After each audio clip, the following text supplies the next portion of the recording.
লাউটা এখন আমি বানাবো লাউয়ের ঘন্ট। লাউগুলো কেটে নিয়ে ভালো করে ধুয়ে নিয়ে চলে এসেছি। কড়াইয়ে তেল দিয়ে দিয়েছি, শুকনো লঙ্কা, তেজপাতা, জিরে ফোড়ন দিয়ে দিলাম।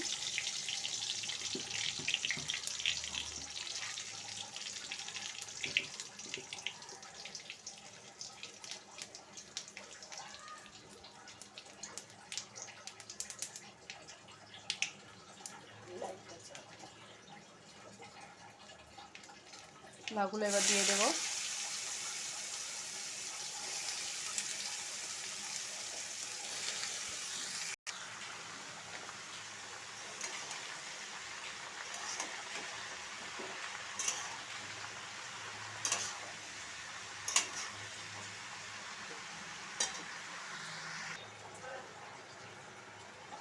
লবণ দিয়ে দিলাম,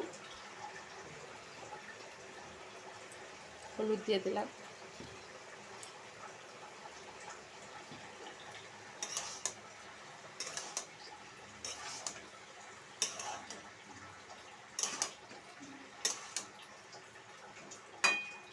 এবার সেদ্ধ হওয়ার জন্য কিছুক্ষণের জন্য আমি ঢেকে দেবো।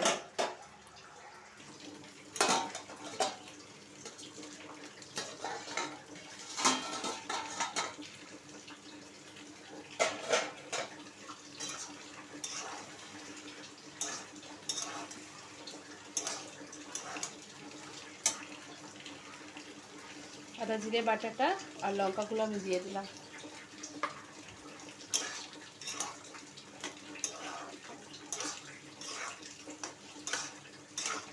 লাউটা সেদ্ধ হয়ে গেছে, এবার একটু জলটা হালকা শুকাবে, তারপরে মিষ্টি দেবো।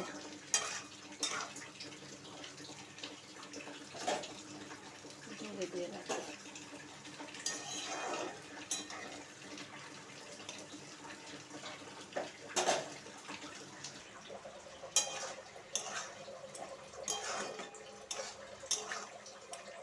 আমার লাউয়ের তরকারিটা কমপ্লিট হয়ে গেছে, এবার আমি নামিয়ে নেব। লাউটার মধ্যে আমি মিষ্টি দিলাম না, আমি চেক করে দেখেছি মিষ্টি মিষ্টি লাগছে, এর জন্য আর মিষ্টি দিলাম না। এবার আমি নামিয়ে নেব। লাউ ছেচকিটা কমপ্লিট আমার। আপনাদের যদি ভিডিওটা ভালো লাগে থাকে লাইক করে দেবেন, সাবস্ক্রাইব করে দেবেন, পাশে বেল বাটনটা ক্লিক করে দেবেন।